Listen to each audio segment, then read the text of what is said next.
नमस्कार, आप देख रहे हैं न्यूज 9 भारत और मैं हूं आपके साथ अशोक चौहान। देश और दुनिया की तमाम खबरों पर आइए डालते हैं एक नजर। उत्तराखंड कांग्रेस का वीर ग्राम प्रणाम योजना कार्यक्रम के तहत आज प्रखंड के विकास खंड के गांव में कांग्रेस के वरिष्ठ नेता और कार्यकारी अध्यक्ष एवं पूर्व विधायक डॉक्टर जीतराम व कांग्रेस के जिला अध्यक्ष प्रेम सिंह रावत, कांग्रेस के ब्लॉक अध्यक्ष गिरीश कंडवाल, खीमराम कोठियाल, जयपाल बुटोला आदि ग्रामों में जाकर उन वीर शहीदों को श्रद्धांजलि अर्पित की जिन्होंने देश के लिए अपने प्राण निछावर किए हैं। वह चाहे स्वतंत्रता संग्राम सेनानी हो या अन्य सैनिक गतिविधियों में शहीद हुए परिवारों को, उन्होंने उनके परिजनों को भी फूलमाला और शाल उड़ाकर सम्मानित किया।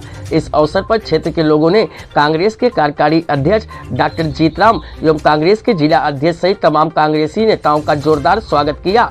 आज सर्वप्रथम कांग्रेस जनों ने ग्राम सिमली में पहुंचकर कारगिल शहीद सतीश चंद्र सती व श्रीलंका में शहीद हुए अनसुईया सिंह एवं उसके बाद दीवार गांव में पहुंचकर स्वतंत्रता संग्राम सेनानी फतेह सिंह बुटोला के चित्रों पर पुष्पांजलि अर्पित कर श्रद्धांजलि अर्पित की। इसी के साथ ही दीवार गांव में और सिमली गांव में शहीदों के परिजनों को शाल उड़ाकर सम्मानित भी किया गया। इस अवसर पर कांग्रेस के कार्यकारी अध्यक्ष एवं पूर्व विधायक डॉक्टर जीतराम ने अपने संबोधन में कहा कि कांग्रेस के स्थापना दिवस के 36 वर्ष के अवसर पर कांग्रेस ने वीर ग्राम प्रणाम कार्यक्रम का आयोजन लक्षित किया है और उन सभी ग्रामों में जाकर वीर शहीदों को हम नमन और श्रद्धांजलि अर्पित करेंगे। इसी के साथ उन्होंने भाजपा सरकार के तमाम जन विरोधी, युवा विरोधी नीतियों का पर जमकर कोसा और कहा कि भाजपा सरकार में युवा बेरोजगार हो गए हैं। तमाम सरकारी उपक्रमों को भेजकर निजीकरण को महत्व दिया जा रहा है, जो कि कांग्रेस सरकार और कांग्रेस शासन में स्थापित किए गए सरकारी उपक्रमों को बेचा जा रहा है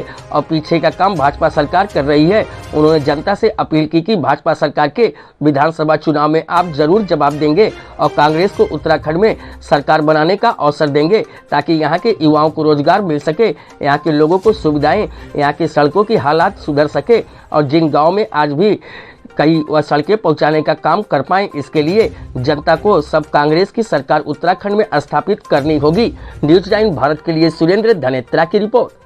सबसे पहले तो मैं ये कहना चाह रहा हूँ कि पूर्व विधायक जीतराम जी आज हमारे घर पे आए। हमारे ताऊ जी को 138वां श्रद्धांजलि मेरे घर पे आके मुझे सबसे पहले उनका स्वागत और अभिनंदन करता हूँ। मैं उनका आभार व्यक्त करता हूँ क्योंकि आज हमारे घर पे आके हम मेरे ताऊ जी को सच्ची श्रद्धांजलि देने का कष्ट किया। आप लोगों सभी पार्टी की सभी लोगों को मैं अपने घर पे आने का बहुत बहुत बधाई देना चाहता हूँ।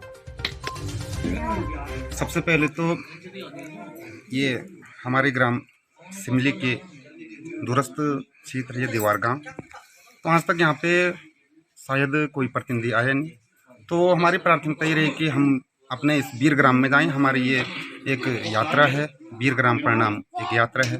तो हमारा गांव वीर ग्राम से है। हमारे गांव में आज सबसे पहले हम श्री अनसुईया सिंह बिष्ट जी की को श्रद्धांजलि दी, श्रीलंका में शहीद हुए। उसके बाद हम वीर सती जी के घर पे गए, जो कारगिल के बटालिक में जो शहीद हुए थे टाइगर हिल्स पे।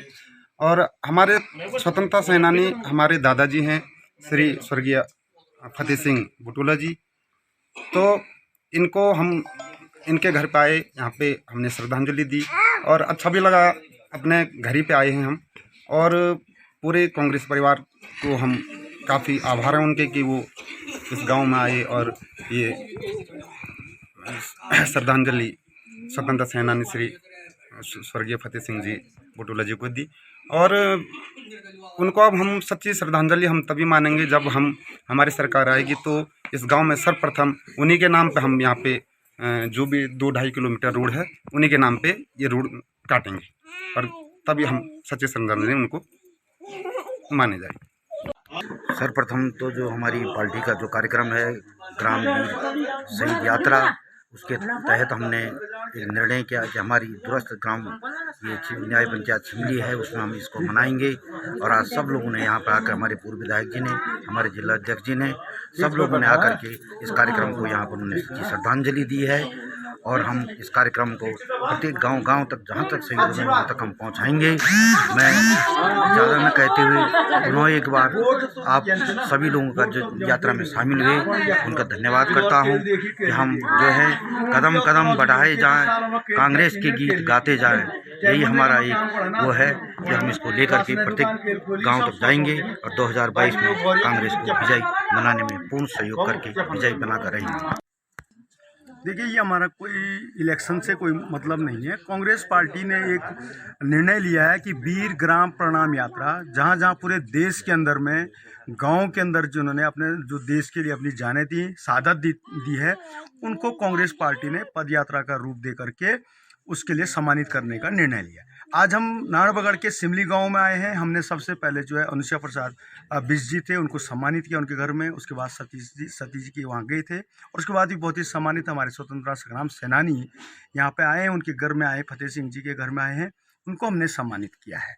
और ये एक और भी है कि 1885 में आज हमारा जो है 137वां स्थापना दिवस कांग्रेस पार्टी का है, उसको भी हमने सिमली के देवार गांव में मनाया। यहाँ के मातृशक्ति और यहाँ के युवा साथियों के साथ मनाया।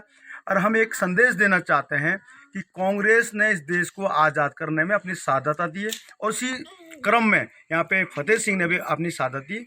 और मुझे दुख इस बात का है, मैं जैसी सरकार आएगी 2022 में सबके लोग दुख इस बात का है कि आज इतने साल होने के बाद भी जब सिमली गांव में मैं देवार तोक में आया, मुझे दुख होता है और शर्म भी लगती है। इतनी सरकारें आई, उसमें से इस गांव में रोड नहीं है। मैं जैसी 2022 में कांग्रेस की सरकार आएगी, नारायणबगड़ के अंदर में फतेह सिंह के स्वतंत्रता संग्राम फतेह सिंह के गांव में सबसे पहला काम हमारा रहेगा रोड लाने का और यहाँ पे एक शहीद स्थल हम बनाने का निर्णय लेंगे। कांग्रेस का एक मिशन है कि वीर ग्राम जो हमारा सम्मान योजना है, उसके अंतर्गत आज हम सिमली ग्राम सभा में पहुँचे। उसमें हमारे यहाँ पर स्वतंत्रता संग्राम सेनानी स्वर्गीय फतेह सिंह जी हैं, उनका परिवार है। यहाँ पर शहीद सतीश चंद्र सती जी का जो शहीद हुए थे कारगिल शहीद में, उनका गांव यहीं सिमली के अंतर्गत है। और स्वर्गीय श्री अनुसुईया सिंह बिष्ट जी का भी जो है, जो श्रीलंका में शहीद हुए थे, उनका भी ग्राम सभा यहाँ पर है। तो ये सिमली ग्राम सभा एक वीरों की भूमि है। और आज हम यहाँ स्वतंत्रता संग्राम सेनानी के घर पे हैं, क्योंकि उनको हमने श्रद्धासुमन अर्पित किया। भारतीय जनता पार्टी का जो इस समय युवाओं, जो बहुत संख्या में बड़ी बेरोजगारी इस समय युवाओं के पास है, भारी संख्या में हमारे युवा बेरोजगार हैं। और कांग्रेस ने तय किया है कि 2022 में कांग्रेस सत्तारूढ़ होगी तो हम युवाओं को रोजगार देने का काम करेंगे, चाहे वो सरकारी क्षेत्र में हो, निजी क्षेत्र में हो या स्वरोजगार के क्षेत्र में हो। तो निश्चित रूप से युवा इस देश की हमारा भविष्य है। इस देश का भविष्य हमारे युवा हैं, उनके कंधों में भविष्य का भार, इस देश का भार है। निश्चित रूप से उनका सम्मान होना चाहिए, हमारी मातृशक्ति का सम्मान होना चाहिए। और कांग्रेस ने सबका, इन तमाम जो कांग्रेस की स्वतंत्रता की लड़ाई से लेकर के आज तक पूरे भारत के विकास के लिए किया, सबको साथ लेकर चले। अपनी मातृशक्ति हैं, अपने युवा साथी हैं, हमारे बुजुर्ग हैं, हमारे सैनिक हैं, सबका सम्मान करते, किसान मजदूरों का सम्मान करते हुए कांग्रेस ने इस देश के विकास में महत्वपूर्ण भूमिका निभाई।